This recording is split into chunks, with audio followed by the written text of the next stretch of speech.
Hello दोस्तों, आज हम देखने वाले हैं जुजुत्सु काइसन सीजन 2 के एपिसोड नंबर 21 को। तो चलिए वीडियो को शुरू करते हैं।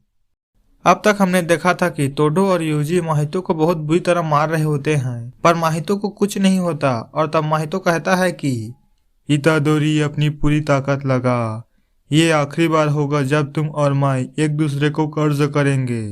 और तब टोडो अपनी टेक्निक से माहितो को पकड़ लेता है। और तब यूजी माहितो को मारने वाला होता है, पर माहितो अपना गर्दन अलग कर लेता है और उसके गर्दन में हाथ पैर आ जाते हैं। तब माहितो सोल मल्टीप्लिसिटी यूज करता है, जिसमें एक ट्रांसफिगर्ड ह्यूमन यूजी पर हमला करता है। और तब टोडो अपने मन में सोचता है कि अगर उसने मुझे और मेरे ब्रदर को रोक दिया तो उसके बॉडी के बीच का पावर बढ़कर शायद 80% से 20% हो गया है। यहाँ यूजी पर माहितो का पुराना बॉडी अटैक करता है। तब टोडो उसे रियल बॉडी से बदल देता है और यूजी माहितो पर हमला करता है। इधर टोडो पर नया वाला ट्रांसफिगर्ड ह्यूमन अटैक करता है।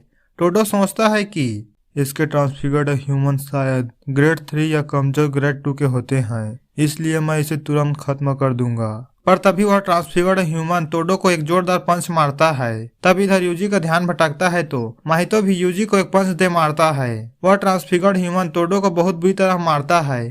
तब टोडो वहां से एक चीज उठाता है और उसे उस ट्रांसफिगर्ड ह्यूमन की ओर फेंकता है। टोडो उसकी टेक्निक से उससे बदल जाता है और तब टोडो उस ट्रांसफिगर्ड ह्यूमन को एक पंच मारता है। टोडो देखता है कि वह ट्रांसफिगर्ड ह्यूमन मर गया। तब टोडो अपने मन में सोचता है कि ये मर गया, इसमें इतनी ज्यादा पावर थी, फिर भी ये एक ही बार में ढेर हो गया।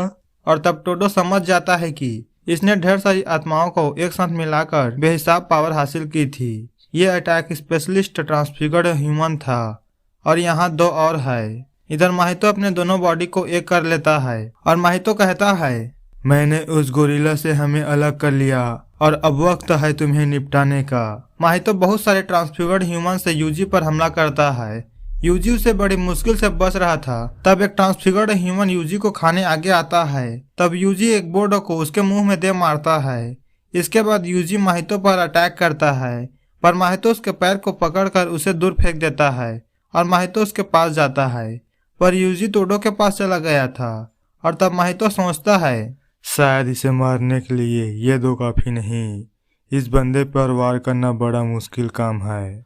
पर अगर मैं अपना डोमेन एक्टिवेट करूं तो मैं सुकुना को छू लूंगा और मारा जाऊंगा और बैरियर टेक्निक भी उतना काम नहीं आएगा।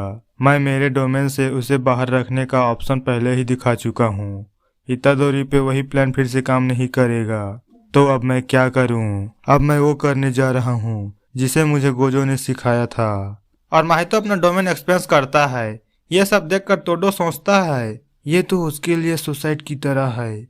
और तब माहितो कहता है, आर्या पार एक 0.2 सेकंड का डोमेन एक्सपेंशन। टोडो माहितो के डोमेन से बचने के लिए टकाडा से सीखी हुई सिंपल डोमेन एक्टिवेट करता है। इतादोरी ने जल्दी रिएक्ट किया और माहितो को मारने के लिए उसकी ओर बढ़ा, लेकिन माहितो ने अपनी टेक्निक भी जल्दी एक्टिवेट कर दी। और तब हमें बताया जाता है कि एक इननेट डोमेन का बाहर आना अक्सर टेक्निक के एक्टिवेट होने के बाद होता है, पर माहितो ने इन दोनों स्टेप को एक साथ कर दिया।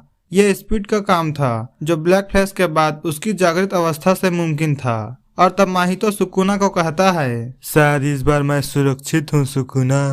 मैं तुम्हें जानता हूँ, तुमने इतादोरी के साथ बैकअप प्लान बनाया है, लेकिन मैं ऐसा नहीं होने दूंगा। मैं तुम्हारे आने से पहले ही इतादोरी को मार दूंगा, इसलिए चुपचाप यहाँ से देखो। और तब माहितो टोडो का हाथ को मैनिपुलेट करता है, पर टोडो अपना हाथ काट देता है।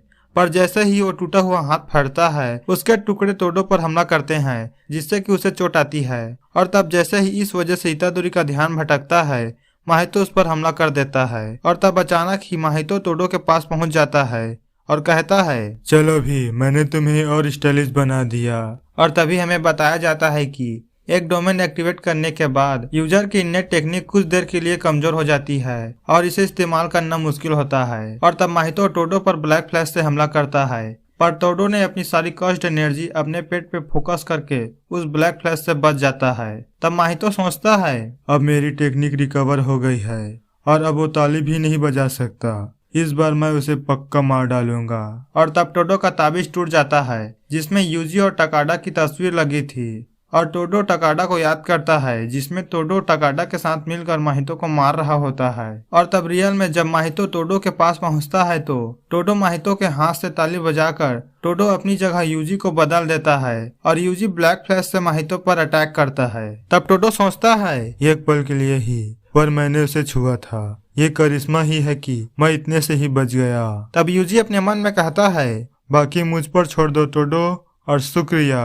और तब माहितो सोचता है, यकीन नहीं होता कि ऐसे वक्त में मैंने ब्लैक फ्लैश खा लिया। उस गोरिल्ला ने आखिर तक मेरे साथ दिखावा किया, पर अब मैं आखिरकार इसे समझ गया हूँ, मेरी आत्मा का असली रूप। तब माहितो अपनी टेक्निक से इवॉल्व हो जाता है और कहता है, instant spirit body of distorted killing, ये मेरा पुनर्जन्म है इतादोरी। तब यूजी सोचता है, ये उसके पहले के ट्रांसफॉर्मेशन से अलग है। तब माहितो कहता है, मैं ब्लैक फ्लैश इस्तेमाल करने के बाद समझ गया था, मेरी असली और बेलगाम आत्मा। तब यूजी कहता है, मैं हैरान हूँ, मुझे लगा नहीं था कि तू खुद की खोज में जाने वाला है। तब माहितो कहता है, पर यह तो बस ट्रेलर है, तुझे मरने के बाद मेरा इस दुनिया में असली पुनर्जन्म होगा। इसके बाद वे दोनों आगे बढ़ते हैं और यूजी अपने पैर से माहितो पर हमला करता है, पर माहितो उसे रोक लेता है और माहितो भी यूजी पर हमला करता है और यूजी भी उसे रोक लेता है। यूजी माहितो को एक पंच मारता है तो उसे एहसास होता है कि माहितो की बॉडी काफी सख्त हो गई है पहले के मुकाबले। तब माहितो के हाथ से एक नुकीली चीज निकलती है जिसे यूजी को चोट लगती है। इसके बाद वे दोनों अपनी पूरी ताकत से एक दूसरे पर हमला करते हैं। माहितो यूजी के चेहरे को पकड़कर जमीन में दे मारता है, जिससे वे गटर में चले जाते हैं। तब यूजी सोचता है, अगर मुझे इसे हराना है तो मुझे अपनी पूरी कष्ट एनर्जी के साथ उसे ब्लैक फ्लैश से मारना होगा। तब माहितो यूजी पर हमला करने आगे बढ़ता है, पर माहितो के मुंह से खून निकलता है। उसे यूजी के ब्लैक फ्लैश का असर अभी भी हो रहा था। और तब माहितो वहां के पानी से हमला करता है और इसके बाद यूजी पर हमला करता है। यूजी अपने एक हाथ पर कष्ट एनर्जी इकट्ठा करता है। तब माहितो सोचता है, कोई भी अपनी इच्छा से ब्लैक फ्लैश इस्तेमाल नहीं कर सकता। इतादोरी को देखकर लगता है कि अभी का इतादोरी ऐसा कर सकता है। और तब वे दोनों एक दूसरे पर हमला करते हैं, पर माहितो अपने आधे शरीर को पुराने बॉडी में बदल देता है और एक प्रोटेक्टिव लेयर बनाता है। पर यूजी का अटैक थोड़ी देर बाद माहितो को लगता है और तब वहां टोडो आता है। टोडो ताली बजाता है पर उसकी टेक्निक काम नहीं करती। उसी बीच इतादोरी माहितो पर ब्लैक फ्लैश से हमला करता है, जिससे माहितो दूर जा गिरता है और वो अपने पुराने शेप में आ जाता है। पर माहितो कहता है, अभी नहीं, अभी ये खत्म नहीं हुआ। और माहितो ट्रांसफिगर्ड ह्यूमन निकालने की कोशिश करता है, पर माहितो के सभी ट्रांसफिगर्ड ह्यूमन का स्टॉक खत्म हो चुका है। तब यूजी कहता है, मैं स्वीकार करता हूँ माहितो, मैं तुम्हारी तरह हूँ, पर अब तू मरेगा और अगर तू नया कष्ट बन के पैदा हुआ तो मैं तुझे दोबारा मारूंगा। तू चाहे अपना नाम या सूरत बदल ले, पर मैं तब भी तुझे मारता रहूंगा। मुझे तुझे मारने के लिए कोई वजह नहीं चाहिए। शायद मेरी मौत की कुछ सदियों बाद मेरे काम का कोई मतलब निकल जाए, पर मुझे पता है कि मैं इस चक्र का एक छोटा सा पहिया हूँ और मैं अपनी मौत तक कर्स को मारता रहूंगा, क्योंकि इस जंग में मेरा यही किरदार है। तब माहितो वहां से भागने लगता है, पर माहितो का पैर टूट जाता है और वो वहीं गिर जाता है। तब माहितो छोटे बच्चे की तरह रोने लगता है और यूजी से माफी मांगता है। यूजी माहितो को एक लात मारता है, जिससे माहितो दूर गिरता है। और तब वहां पर केंजाकू आ जाता है और वो कहता है, क्या मैं तुझे बचा लूं माहितो। और यह एपिसोड यहीं पर समाप्त होता है। दोस्तों, हमने इस एपिसोड में इतादोरी यूजी के खतरनाक रूप को देखा और अब यहाँ केंजाकू भी आ गया है। अगले एपिसोड में अब और भी ज्यादा मजा आने वाला है, तो अगले एपिसोड को मिस न करने के लिए हमारे चैनल कूल एक्सप्लेनर को सब्सक्राइब कीजिए और बेल आइकन को ऑल पर सेट कर दीजिए, ताकि मेरी वीडियो आप तक पहुंचती रहे। तो मैं मिलता हूं आपको अगली वीडियो में, तब तक के लिए बाय बाय।